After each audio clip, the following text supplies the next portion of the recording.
हाँ बेटा याद ध्यान दो, लास्ट चैप्टर अपन ने डिस्कस किया आपका सर्कुलर्स ऑफ इनकम। बेटा आपका नेक्स्ट चैप्टर है आपके सीबीएसई बोर्ड के हिसाब से चैप्टर 2 नेशनल इनकम में basic concept of macro economics. और ये चैप्टर में ऐसा है, अगर आपने नेशनल इनकम का सिर्फ डेफिनेशन ही पढ़ लिया तो बेटा पूरा का पूरा चैप्टर हो जाता है खत्म। पर यहां पे आपको सिर्फ पढ़ना है नेशनल इनकम का डेफिनेशन। अगर नेशनल इनकम का डेफिनेशन आपने पूरा डिटेल में पढ़ लिया तो पूरे के पूरे जितने basic concepts of macro economics आपके वहीं हो जाएंगे क्लियर। अब बेटा अपन ने लास्ट चैप्टर में क्या पढ़ा था, सर्कुलर्स ऑफ इनकम। अब सर्कुलर्स ऑफ इनकम में आपके पास 3 फेजेस थे, कौन कौन सा, generation phase, distribution phase and, जल्दी आंसर बेटा, generation phase, distribution phase and, अरे बोलो बेटा, generation phase, distribution phase and expenditure phase. अब सर्कुलर्स ऑफ इनकम ने क्या बोला, पहले आप पैसा बनाओगे, फिर आप पैसा डिस्ट्रीब्यूट करोगे, फिर आप पैसा खर्चा करोगे। पहले आप पैसा बनाओगे, फिर आप पैसा डिस्ट्रीब्यूट करोगे, फिर आप पैसा खर्चा करोगे। अब बेटा मैं आपसे पूछूं नेशनल इनकम, अब बताओ व्हाट इज नेशनल इनकम, ठीक है। अब बेटा अगर मैं आपको नेशनल इनकम बोलूं तो दिमाग में थॉट आता है sir national income is what, sir पूरे देश की इनकम इज व्हाट आपका नेशनल इनकम, बरोबर। अब बेटा पूरे देश की इनकम इज व्हाट आपका नेशनल इनकम। अब आप मुझसे पूछ लो सर आपकी इनकम क्या है, तो मैं नहीं बताऊंगा, बरोबर, ठीक है। अब बेटा आप देश में एक एक बंदे के पास जाओगे, आप उनसे पूछोगे आपकी इनकम क्या है, तो आपको अपनी इनकम बताएगा क्या, नहीं बताएगा। कुछ लोग बोलेंगे कच्चे का कि पक्के का, कुछ लोग बोलेंगे लीगल वाला की इलीगल वाला, ठीक है, अलग अलग थॉट्स है। अगर बेटा आप ऐसे देश में अपनी नेशनल इनकम को काउंट करने निकले तो जब तक आप पूरे देश की नेशनल इनकम काउंट करोगे तब तक 4 साल हो चुके होंगे, और उसके बाद जब वापस काउंट में निकलोगे आपको देश की नेशनल इनकम मिलेगी नहीं।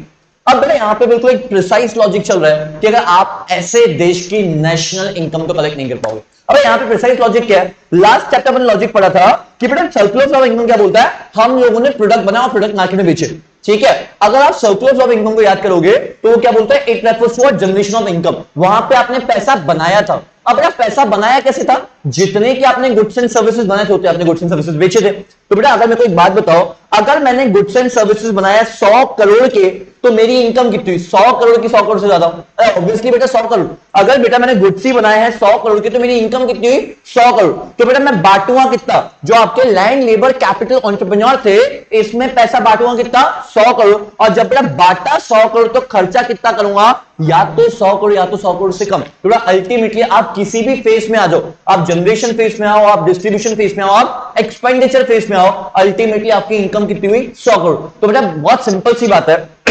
आप जितना पैसा बनाओगे उतना पैसा बांटोगे, और जितना पैसा बांटोगे उतना पैसा क्या करोगे, खर्चा करोगे। तो अल्टीमेटली बेटा अगर मुझे देश की नेशनल इनकम काउंट करनी है, ठीक है, अगर मुझे देश की नेशनल इनकम काउंट करनी है तो अगर अल्टीमेटली मैंने काउंट कर लिया कि भाई साल भर में इंडिया के अंदर कितने का प्रोडक्शन हुआ, ठीक है, मैंने क्या बोला बेटा, साल भर में इंडिया के अंदर कितने का प्रोडक्शन हुआ, तो ये मेरा क्या बन जाएगा, नेशनल इनकम। बेटा बिकॉज जितने के गुड्स एंड सर्विसेज बनाए उतने ही गुड्स एंड सर्विसेज बेचे और वहां से पैसा आया उतना। अब बेटा मैंने 100 करोड़ के गुड्स एंड सर्विसेज बनाए तो गुड्स एंड सर्विसेज बेचे भी 100 करोड़ के। जब बेटा गुड्स एंड सर्विसेज बेचे 100 करोड़ के तो जो मेरे लैंड लेबर कैपिटल एंटरप्रेन्योर थे इनकी भी इनकम बेटा कितनी हुई, 100 करोड़, और इन्होंने खर्चा भी कितना किया, 100 करोड़। अब बेटा इसको मैं आपको एक क्लैरिटी एग्जांपल के साथ समझाता हूं, और अब यहां ध्यान दो।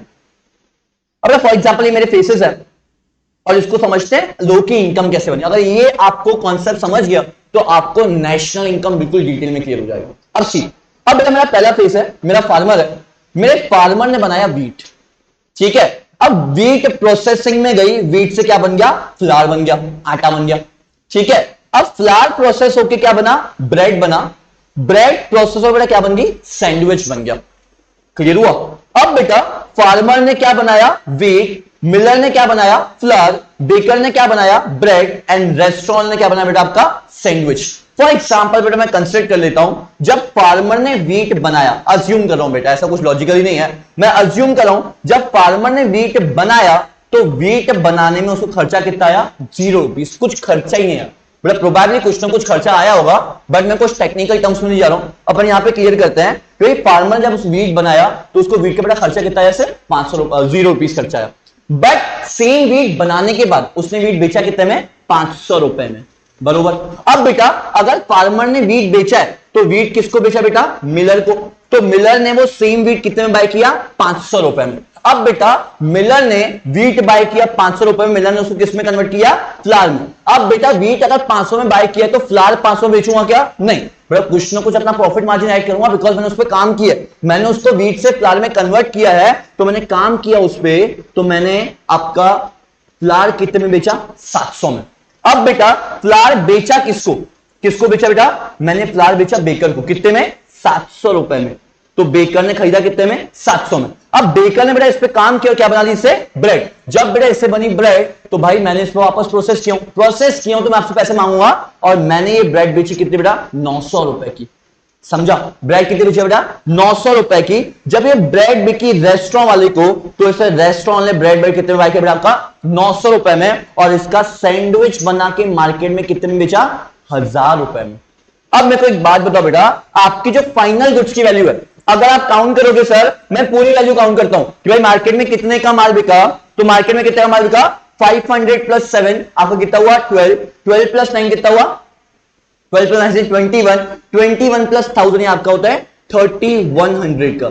अगर बेटा आप ऐसे अपनी नेशनल इनकम काउंट करोगे तो आपकी नेशनल इनकम बहुत ज्यादा बार काउंट होगी। आपने डबल काउंटिंग की है। मेरे को एक बात बताओ बेटा, 500 की चीज ही 700 की बनी, 700 की चीज ही 900 की बनी, और 900 की चीज ही 1000 की बनी। अल्टीमेटली बेटा आपका फाइनल गुड्स कितने का बना? 1000 रुपए का। बेटा आपका फाइनल गुड्स कितने का बना? 1000 रुपए का। अगर मैं ये चारों लोगों की इनकम भी काउंट करूं तो देखो इनकी इनकम कितनी आ रही है। अब बेटा मेरा फाइनल गुड्स कितने का आया? अज्यूम कर लो कितने का बेटा? आपके 1000 रुपए का। मेरे को एक बात बताओ, फार्मर ने वीट बनाई कितने में? 0 रुपीज में, बेचा कितने में? 500 में। तो उसको प्रॉफिट कितना हुआ? 500 का। बेटा प्रॉफिट निकालने का फॉर्मूला आपको पता होगा, जितने में बेचा माइनस जितने में खरीदा, मतलब value of output minus intermediate consumption. बेचा कितने में? 500 में। खरीदा कितने में? 0 में। तो बेटा मेरा प्रॉफिट कितना हुआ? 500। उसके बाद ये भाई ने, जो आपका मिलर था, मिलर ने बेचा कितने में? 700 में। खरीदा कितने में? 500 में। इसका प्रॉफिट कितना हुआ? 200। सेम गोस बेटा आपका बेकर, बेकर ने बाय कितने में किया? 7 में, और बेचा कितने में? 900 में। बेटा इसका प्रॉफिट कितना हुआ? आपका इसका प्रॉफिट हुआ 200, और इसने बाय किया था 900 में, उसने बेचा कितने में? 1000 में। तो इसका प्रॉफिट बेटा कितना हुआ? 100 रुपए। अगर बेटा आप इनकी इनकम काउंट करोगे, इनकम क्या हुआ? 500 प्लस 200 प्लस 200 प्लस 100, तो बेटा इसकी इनकम भी कितनी आई? 1000। अल्टीमेटली बेटा जितने के आपके गुड्स एंड सर्विसेज होती है बेटा आपकी क्या हुई? National income. अल्टीमेटली बेटा बोलने का लॉजिक ये था कि देश में थे सिर्फ 4 लोग, 4 लोगों ने पैसा बनाया, 4 लोगों ने बेटा क्या किया? मनी का जनरेशन किया। बेटा 4 लोगों ने क्या किया? मनी का जनरेशन किया। मनी का जनरेशन कैसे किया बेटा? प्रोडक्ट बना के। मनी का जनरेशन कैसे किया? प्रोडक्ट बना के। और जैसे ही प्रोडक्ट बनाया बेटा, प्रोडक्ट कितने का बनाया? 1000 रुपए का, और सब लोग की बेटा अल्टीमेटली इनकम कितनी हुई? 1000 रुपए। तो बेटा बोलने का मतलब ये है कि देश का नेशनल इनकम क्या होगा बेटा? जितने के आपने गुड्स एंड सर्विसेज बनाए उतना बेटा आपका क्या होगा? देश का नेशनल इनकम। तो बेटा अगर आपको देश की नेशनल इनकम काउंट करनी है तो देश की नेशनल इनकम कुछ नहीं होती, मैं क्या बोलूंगा, जो आपके फाइनल गुड्स हैं। अब यहां पे आपने 2 गुड्स देखे, हाँ आपने 2 गुड्स देखे, कौन कौन सा? इंटरमीडिएट गुड्स है, फाइनल गुड्स। अब इंटरमीडिएट गुड क्या था? और आपका वीट क्या था? Intermediate good. फिर क्या बना उसका? फ्लावर। फ्लावर के बाद क्या बना? ब्रेड। ब्रेड के बाद बना सैंडविच। अल्टीमेटली कंज्यूम क्या हुआ? सैंडविच। सैंडविच कितने का? 1000 रुपए का। अल्टीमेटली मैं आपको ये बोल रहा हूं, जो आपका फाइनल गुड्स का वैल्यू होगा वो आपका देश का बेटा क्या होगा? National income. परफेक्ट है। तो नेशनल इनकम एक बार डेफिनेशन देख लेते हैं। तो what is national income? National income बोलता है it refers to total money value. ठीक है, आपने कितने के गुड्स एंड सर्विसेज बनाए उससे फर्क पड़ता है बेटा। आपने कितने गुड्स एंड सर्विसेज बनाए उससे फर्क नहीं पड़ता है बेटा। आपने कितने के गुड्स एंड सर्विसेज बनाए उससे फर्क पड़ता है, आपने कितने गुड्स एंड सर्विसेज बनाए उससे फर्क नहीं पड़ता बेटा। ये क्या बोलता है आपका? It refers to what? Total money value of all final goods and services. बेटा सिर्फ फाइनल गुड्स काउंट करता है, इंटरमीडिएट गुड्स नहीं। अब आप बोलोगे सर ये फाइनल गुड्स क्या और इंटरमीडिएट गुड्स क्या? मुझको भी नया नया सुनाई आ रहा है। बड़े ये अपन क्लियर करेंगे कि फाइनल गुड्स क्या होता है, इंटरमीडिएट गुड्स क्या होता है। ठीक है, it refers to what? Total money value of all final goods and services produce in your domestic territory. Sir geographical territory पता है बट डोमेस्टिक टेरिटरी पता नहीं है, तो बेटा मैं आपको ये भी क्लियर कर दूंगा कि डोमेस्टिक टेरिटरी क्या होता है, ज्योग्राफिकल टेरिटरी क्या होता है। ठीक है, सो बेटा it refers to what? Total money value of all final goods and services produced within a domestic territory in the period of one accounting year. In short अगर बेटा नेशनल इनकम की अपन बात करें तो नेशनल इनकम क्या बोल रहा है? आपने साल भर में अपने इंडिया में या अपने देश में जितने के गुड्स एंड सर्विसेज बनाए जो इसका वैल्यू होगा वो आपका बेटा क्या होगा? National income. साल भर में इंडिया के अंदर बेटा आपने जितने के गुड्स एंड सर्विसेज बनाए जो इसका वैल्यू आएगा वो क्या बेटा आपको क्या होगा? National income. तो it refers to what? It refers to what? Total money value of all final goods and services produced within your domestic territory in the period of one accounting year. साल भर में India के अंदर जितने के goods and services बने वो बेटा आपको क्या होगा? National income. यहां तक क्लियर हुआ क्या? सी। अब बेटा ये आपने पढ़ लिया कि सर ये नेशनल इनकम क्या हो गया, जितना भी गुड्स का टोटल मनी वैल्यू होगा क्या होता है, नेशनल इनकम। अब बेटा यहां पे आपने कुछ टर्म्स पढ़े, एक आपका टर्म था डोमेस्टिक टेरिटरी, बेटा आपका एक टर्म था डोमेस्टिक टेरिटरी। अब डोमेस्टिक टेरिटरी क्या होता है, अब डोमेस्टिक टेरिटरी क्या है, बेटा दुनिया में दो टाइप की टेरिटरी होती है, एक होता है ज्योग्राफिकल टेरिटरी, एक होता है आपका डोमेस्टिक टेरिटरी। ठीक है, दो टाइप की टेरिटरी बेटा, कौन सा, ज्योग्राफिकल टेरिटरी और डोमेस्टिक टेरिटरी। बेटा ज्योग्राफिकल टेरिटरी क्या है, ये अपनी बाउंड्रीज है भाई, इसके आगे मेरा देश नहीं है, बरोबर। मैं बोल रहा हूं इंडिया में वाघा बॉर्डर पे आके अपना देश खत्म हो जाता है, बट दिस इज कॉल्ड मेरी ज्योग्राफिकल टेरिटरी। भाई इतना हिस्सा मेरा है, इसके आगे का हिस्सा क्या है, वेलकम टू पाकिस्तान, बरोबर। वाघा बॉर्डर के आगे अगर आप एंटर करेंगे तो आपको क्या मिलेगा, आपको वेलकम टू पाकिस्तान। बट बेटा उतना हिस्सा अपना है, उसके आगे पूरा हिस्सा अपने भाई वालों के देश का है, दैट इज पाकिस्तान का। बट बेटा अगर मैं बात करूं अपनी डोमेस्टिक टेरिटरी की, तो डोमेस्टिक टेरिटरी क्या है, ये कोई भी ज्योग्राफिकल बाउंड्रीज नहीं है, बड़े ये आपकी ज्योग्राफिकल बाउंड्रीज नहीं है, ये आपकी पॉलिटिकल बाउंड्रीज है।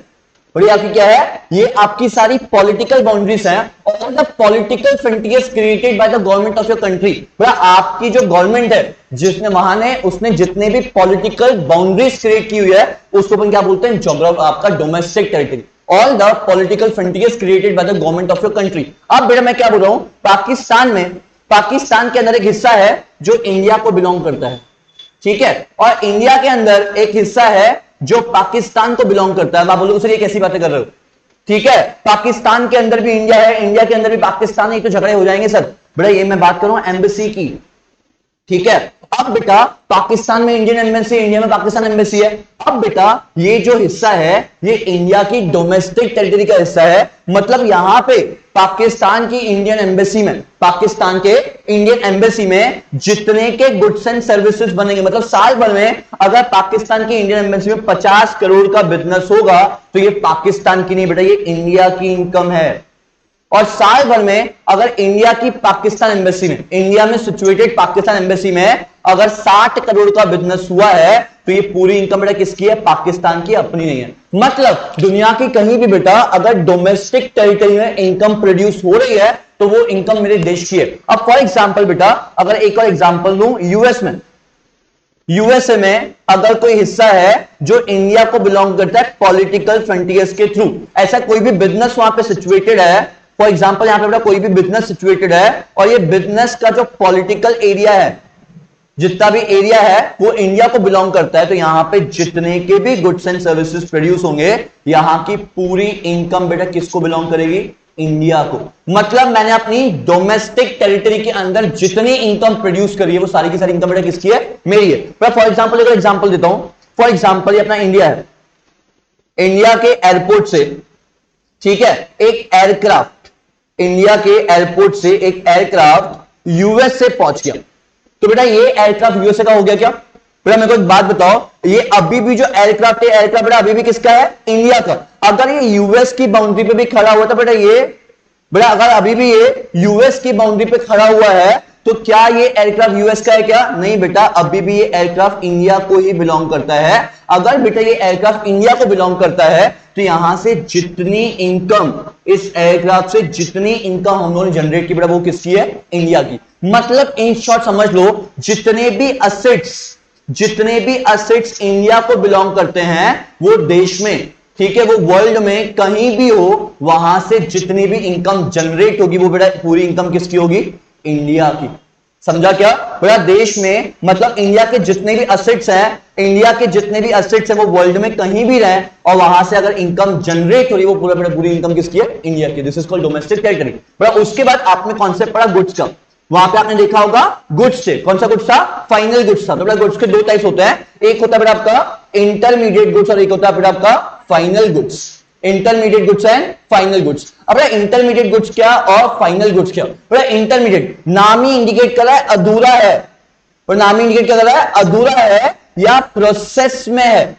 भाई यहां पे इंटरमीडिएट गुड्स का नाम ही इंडिकेट कर रहा है अधूरा है या प्रोसेस में। अधूरा है तो पूरा करते हैं, ठीक है, आपने सुना होगा ना, थोड़ा है थोड़े की जरूरत है, ठीक है। अब बेटे ये थोड़ा तो है, इसको थोड़े की जरूरत है, तो जितना थोड़ा है हम दे देंगे, तो क्या बन जाएगा, ये फाइनल गुड्स। बरोबर, अब बेटा इंटरमीडिएट गुड्स क्या और फाइनल गुड्स क्या? बेटा इंटरमीडिएट गुड्स क्या बोलता है? इंटरमीडिएट गुड्स नाम ही निकलेगा क्या है? अधूरा है या प्रोसेस में। बेटा इंटरमीडिएट गुड्स क्या होता है? Intermediate goods are those goods, वो सारे goods. Intermediate goods are those goods. बेटा आप नोट्स की टेंशन मत लो, आप सब अभी कॉन्सेप्ट पे ध्यान दो। जितने नोट्स है मैं आपको पीडीएफ फाइल में सारे शेयर कर दूंगा, बिल्कुल टेंशन मत लो उस चीज की, ठीक है। अब इंटरमीडिएट गुड्स क्या और फाइनल गुड्स क्या? इंटरमीडिएट गुड्स क्या होता है? Intermediate goods are those goods which are either used for production purpose. बेटा वो सारे गुड्स जिनको मैंने प्रोडक्शन पर्पस के लिए यूज किया हुआ है, वो सारे गुड्स जिनको मैंने क्या किया है? प्रोडक्शन पर्पस के लिए यूज किया है, या तो जिनको मैंने बेटा रीसेल करा हुआ है, ठीक है। Intermediate goods are all those goods are either used for production purpose और for resale is known as what? Intermediate goods. बेटा फॉर एग्जांपल एक रेस्टोरेंट वाला बंदा दूध खरीद के आया, एक रेस्टोरेंट बंदे क्या बेटा क्या बाय किया? मिल्क बाय किया। बेटा मिल्क क्यों बाय किया? कॉफी के लिए मिल्क बाय किया। बेटा मिल्क क्या बन गया? Intermediate goods. फाइनल गुड्स है क्या? नहीं, बिकॉज बेटा ये मिल्क का क्या होगा? प्रोसेस होगा, और प्रोसेस होकर क्या बनेगी? कॉफी। बेटा कॉफी क्या हुई? Final goods. मिल्क क्या हुआ? Intermediate goods. और इसी कॉफी को बनाने के लिए वो वेनिला आइसक्रीम भी बाय करके आया। बेटा मैं कोल्ड कॉफी की बात कर रहा हूं, हॉट कॉफी की नहीं, ठीक है। अब बेटा ये वेनिला आइसक्रीम भी बाय करके आया। हाँ बेटा आपकी फेवरेट है, मैं समझ गया। खाओगी? कॉफी फेवरेट है कि वनीला आइसक्रीम? ठीक है, तो इसके साथ वो वनीला आइसक्रीम भी खरीद के आया। अब आप बोलोगे सर वनीला आइसक्रीम तो डायरेक्ट भी खा सकता था। अगर बेटा या आपने वनीला आइसक्रीम डायरेक्ट खा ली तो क्या बन जाएगी? Final goods. लॉजिक समझा क्या बेटा? जिसको आपने डायरेक्टली कंज्यूम कर लिया वो क्या बन जाती है? Final goods. बट यही वनीला आइसक्रीम को आपने यूज करा हुआ है कॉफी के लिए, तो जब वनीला आइसक्रीम को कॉफी के लिए यूज किया हुआ है आप इसको क्या बोलोगे? Intermediate goods. तो बेटा इंटरमीडिएट गुड्स क्या होता है? Intermediate goods are those goods either used for production purpose और फॉर रीसेल। अब आप बोलोगे सर एक कार का शोरूम है, ठीक है, अब कार का शोरूम है, इसमें कार बिकती है, तो कार इंटरमीडिएट गुड्स की फाइनल गुड्स। बेटा जो बेच रहा है उसके लिए कार क्या है? Intermediate goods. अगर यही कार आपने बाय कर लिया वो क्या बन जाएगी? Final goods. बेटा जो कार बेच रहा है उसके लिए क्या है? इंटरमीडिएट गुड्स, और जिसने कार बाय कर ली वो क्या बन जाएगी? Final goods. बरोबर। इंटरमीडिएट गुड्स क्या होते हैं? Intermediate goods are those goods either used for production purpose और फॉर रीसेल। बट बेटा यहीं पे पूछोगे सबसे फाइनल गुड्स क्या होता है? तो भाई फाइनल गुड्स क्या होता है? बेटा जिसका या तो कंजम्पशन हो जाएगा या तो जिसको इन्वेस्टमेंट पर्पस के लिए यूज किया जाएगा। बरोबर। पर जिसका या तो क्या होगा? कंजम्पशन होगा, या तो आप उसको क्या यूज करोगे? इन्वेस्टमेंट पर्पस के लिए। सो बेटा इंटरमीडिएट गुड्स क्या और फाइनल गुड्स क्या? तो इंटरमीडिएट गुड्स क्या या तो रीसेल या तो प्रोडक्शन पर्पस में यूज होगा, और फाइनल गुड्स क्या? Final goods are those goods either used for consumption और फॉर इन्वेस्टमेंट। अब यहां पे एक और डाउट आएगा आपको, सर कंजम्पशन और इन्वेस्टमेंट क्या? अब सर मैंने कार बाय किया, सर मैंने कार बाय किया, कार बाय करना कंजम्पशन है कि इन्वेस्टमेंट है? बेटा कार बाय करना इन्वेस्टमेंट है, कार बाय करना इन्वेस्टमेंट है। इन्वेस्टमेंट क्यों है बेटा? एक साल से ज्यादा आपके पास टिकेगी। बेटा कार बाय करना इन्वेस्टमेंट है। अब सर यही कार अगर ओला ड्राइवर ने बाय किया तो? बेटा ओला उबर को प्रमोट नहीं कर रहा हूं, ठीक है बेटा, अगर यही कार ओला और उबर वाले ने बाय किया तो सर ये कार इंटरमीडिएट गुड्स की फाइनल गुड्स। बिकॉज सर ये कार तो जो अपना ओला उबर वाला है ये तो सर्विसेज देने के लिए यूज करेगा। बिल्कुल सही बात है बेटा, ओला उबर जब ये कार यूज करेगा तो ओला उबर ये कार यूज करेगा सर्विसेज देने के लिए। बट बेटा अभी समझाया जो आपके फाइनल गुड्स होता है, फाइनल गुड्स क्या होता है? Final goods are those goods either used for consumption और फॉर इन्वेस्टमेंट। बेटा एक साल में ये बंदा कार बेच देगा क्या? नहीं, ये कार इसके पास एक साल से ज्यादा रह जाएगी। तो बेटा इसके लिए ओला ड्राइवर के लिए भी उसकी कार क्या बन गई? Final goods. समझा बेटा? समझाओ? तो बेटा this is called final goods. बेटा उसके बाद आपको यहां पे बेसिक कॉन्सेप्ट में एक और लॉजिक दिया हुआ है इनकम का। देखो बेटा दुनिया में दो टाइप की इनकम होती है, कच्चे की और पक्की की। नहीं बेटा, दुनिया में दो टाइप की इनकम होती है, एक होती है आपकी फैक्टर इनकम और एक होती है बेटा आपकी ट्रांसफर इनकम। जैसे कॉमर्स वालों को इनकम बोलो तो जिंदगी में दो लॉजिक आते हैं, कच्चे की पक्के की। बहुत कच्चा पैसा है ना बेटा आपके पास, ठीक है, ट्रांसफर इनकम और फैक्टर इनकम। हाँ बेटा आपने ये डाउट तो पूछा ही नहीं कि सर नेशनल इनकम में इंटरमीडिएट गुड्स को काउंट करें कि फाइनल गुड्स को। बेटा नेशनल इनकम में आपको सिर्फ फाइनल गुड्स को काउंट करना है। नेशनल इनकम में भी never count intermediate goods, because अगर आपने इंटरमीडिएट गुड्स को काउंट करा तो इंटरमीडिएट गुड्स तो बार बार डबल काउंटिंग होगी, जैसे आपने देखा व्हीट और फ्लावर के केस में। ठीक है, अब अपन बात करते हैं इनकम की। इनकम के दो टाइप्स, ठीक है, अब हम बात करते हैं इनकम की। इनकम के दो टाइप, कौन सा? Factor income and factor income and transfer income, factor income and transfer income. अब बेटा फैक्टर इनकम क्या और ट्रांसफर इनकम क्या, आपके पास इनकम के दो पार्ट, कौन सा, factor income and transfer income. What is factor income, what is transfer income. Factor income क्या होती है, अब जो पैसा आपने मेहनत करके कमाया that is called factor income. जो पैसा आपने मेहनत करके कमाया दैट इज कॉल्ड आपका फैक्टर इनकम, और जो पैसा बिना मेहनत किया that is called transfer income. अब बेटा बिना मेहनत के पैसा कैसे आता है, सर जिंदगी में पैसा कमाने के लिए सिर्फ मेहनत करनी पड़ती है, ऑब्वियसली यस। बिना पैसे की, बिना मेहनत की जो भी आपका पैसा है आपका ट्रांसफर इनकम। अब ट्रांसफर इनकम मतलब क्या, आपको आपके बर्थडे पे गिफ्ट्स मिल गए, बरोबर, ठीक है, आपने किसी की किडनैपिंग कर ली, गैम्बलिंग, स्मगलिंग, बोले ये सारे ट्रांसफर इनकम का हिस्सा है, ठीक है। राखी पे आपने अपनी बहन को गिफ्ट दिया, बोले ये भी आपको क्या है, ट्रांसफर इनकम। किसी ने आपको डोनेशन दे दिया, भगवान के नाम पे दे दे, ठीक है, भगवान के नाम पे पेट्रोल पंप मेरे नाम कर दे, ठीक है, बोले गिफ्ट, राखी एंड डोनेशन, बोले ये सारी बड़ा आपकी क्या है, ट्रांसफर इनकम। बड़ा इसके लिए आपने काम थोड़ा किया। अब कोविड के टाइम पे यूएस ने इंडिया को 200 करोड़ रुपए दिए थे सिर्फ डोनेशन में, बोले रख लो आपको काम आएंगे।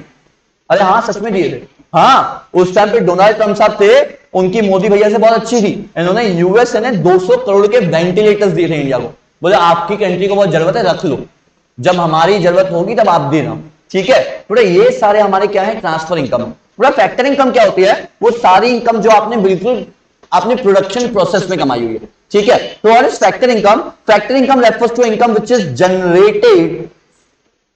Is generated in the process of production. जो बेटा आपने मेहनत किया, प्रोसेस ऑफ प्रोडक्शन क्या होता है, चार ही चीजें होती है आपकी, कौन कौन सी, land, labour, capital and entrepreneur. तो मतलब land takes what, rent, labour takes what, wages, capital takes what, interest, and on take profit and losses. तो बेटा ये चार लोग जो आपकी चार इनकम है, that is your rent, wages, interest and profit, ये सारी आपकी बेटा क्या होती है, फैक्टर इनकम, बरोबर। और लास्ट में, ये चैप्टर के लास्ट में आपको एक और टॉपिक दिया हुआ है, प्रोडक्शन बाउंड्रीज, प्रोडक्शन बाउंड्रीज। अब बेटा प्रोडक्शन बाउंड्रीज क्या है, ये कॉन्सेप्ट बिल्कुल इसलिए दिया हुआ है कि आप इंटरमीडिएट गुड्स और फाइनल गुड्स को कैसे डिफरेंशिएट करते हो, intermediate goods and final goods को आप कैसे डिफरेंशिएट करोगे, उसके लिए आपको ये टॉपिक दिया हुआ है प्रोडक्शन बाउंड्रीज का। अब प्रोडक्शन बाउंड्रीज क्या होती है, प्रोडक्शन बाउंड्रीज का मतलब ये होता है जब तक कोई भी गुड प्रोडक्शन प्रोसेस के अंदर है, ठीक है, मैं बोल रहा हूं आप मेरे प्रोडक्शन प्रोसेस के अंदर हैं। फॉर एग्जांपल ये जो आपका मिल्क था, ये वेनिला आइसक्रीम थी, जब तक ये कॉफी के कप में सर्व नहीं होता तब तक ये कॉफी बनेगी क्या, मिल्क वेनिला आपके मिक्सचर जूसर में घूम रही है, जब तक बेटा मिल्क और वेनिला और आपका कॉफी और साथ में क्या डालेंगे, शक्कर भी डाल देते थोड़ी सी, जब तक ये आपका मिक्सचर ग्राइंडर के अंदर घूमेगा, जब तक ये कॉफी आपके कप में सर्व होकर आपके हाथ तक नहीं आती, तब तक ये जो आपकी कॉफी थी ये प्रोडक्शन बाउंड्री के अंदर थी। जैसे ही कॉफी का कप आपके हाथ में सर्व हुआ, आपने कॉफी का फर्स्ट सिप पिया, तो क्या बन जाएगी, फाइनल गुड्स। तो बेटा जब तक कोई भी गुड प्रोडक्शन प्रोसेस के अंदर है, वो क्या रहता है, प्रोडक्शन बाउंड्रीज के अंदर। तो बेटा इसको हम क्या बोलते हैं, प्रोडक्शन बाउंड्रीज।